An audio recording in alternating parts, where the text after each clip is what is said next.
They were scenes that gripped the world's attention. For 18 straight days, millions of Egyptians demonstrated in the streets and squares of the country's cities, ultimately bringing about the end of President Hosni Mubarak's 30-year rule. The protests began on January the 25th with calls on social media platforms for people to take to the streets, demanding freedom, justice and bread.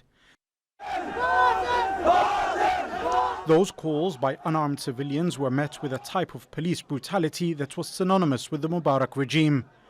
Consequently, the demands and chants shifted to a simple and very clear one. الشعب يريد إسقاط النظام, or the people demand the fall of the regime. On February the 11th, it fell, or so they thought. Mubarak stepped aside and the country's military generals took charge.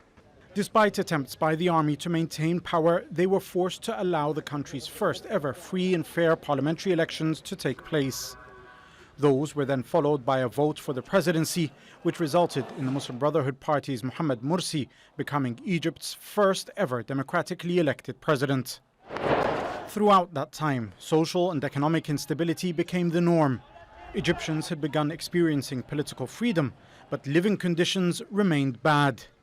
Regular electricity outages and the never-ending fuel shortage crisis led many to direct their opposition to Egypt's post-revolution president. Discontent continued to rise, and in 2013, supported by the army and police, another mass protest took place, albeit far smaller in size and shorter in duration than that of 2011. The protesters said Morsi had to go because he failed to deliver on the goals of the revolution. His supporters said it was the counter-revolution that had been sabotaging the Morsi presidency and was now behind the unrest. It later transpired that most of the crises were in fact manufactured, and the violence which rocked Egypt's streets had been encouraged by a deep state that wanted to reverse the gains of the January 25th revolution. The removal of Morsi by a military coup in 2013 installed Army General FATAH el-sisi as leader and ultimately president. Since el-sisi came to power, Egypt has become the world's second largest borrower from the IMF. In 2014, the country had a foreign debt of $46 billion. Today, that figure is more than $125 billion.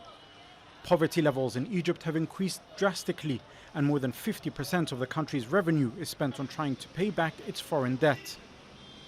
Meanwhile, el-sisi has found money to build several huge new palaces and buy a new presidential plane, amongst other things. Actions that have enraged the Egyptian public, the vast majority of which lives on or below the poverty line. 10 years on, Cairo's Tahrir Square is a far cry from what it looked like. Egypt is not the country those who protested dreamed it would become. And for tens of millions of Egyptians, they have little, if any, freedom, justice and bread. Well, Jamal Elshayyal joins us now live in Doha. Jamal, you reported on the Arab Spring closely, particularly Egypt. What can you remember of that time? Well, it's very difficult to put into words, really, what we witnessed back then on January 25th and the ensuing couple of weeks after. You know, when we talk about historical moments, moments that changed the world, definitely the 18 days in Tahrir and across Egypt actually were one of those things. When you're talking about millions of people coming together with a very clear goal or demand, you know, waves upon waves of people, the way in which they, you know, faced bullets with their bare chests, the way in which they united regardless of their sects or religion, age, gender, all of these things, they were really breathtaking scenes. But what I remember also as a journalist from that perspective was just how challenging it was to try and essentially convey the message of these people, convey their suffering, convey their aspirations in, you know, short, bite-sized 2-minute, 3-minute reporting. You're talking about 90 million Egyptians, many of whom had lived 30 years under this autocratic rule and were finally essentially exploding with a desire for a better way of life. So it was definitely a historic assignment. As you outlined in your package, there's been even more political upheaval since then. How would you say the country is faring now? Well, we just need to look at the facts, right? So 10 years on, you have dozens of journalists behind bars, including one of our colleagues, Mahmoud Hussein, who's been imprisoned by the Egyptian authorities for somewhat 500 days.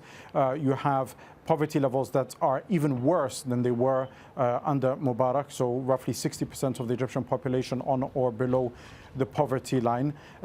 You have Egypt's political standing in the region, rolling back from being a leader to being one that has its policies dictated by many states like the UAE and others. And all of that basically means that those who revolted during the 2011 uprising have seen not only that they, unfortunately for them, failed to achieve their demands and their goals, but in fact the clock has been set back in many respects to worse than it was under Mubarak. But that being said, it doesn't mean that they will admit that the revolution has failed. Many people view it as one round that they lost, and the proof in that is that there are still mobilizations that take place and sporadic protests against the military, against Sisi's rule that happen every so often in Egypt that many predict will culminate into another round of mass uprisings in the coming months, if not maybe a couple of years. A bleak outlook. Many thanks for that. Jamal Elshayyal there for us live in Doha.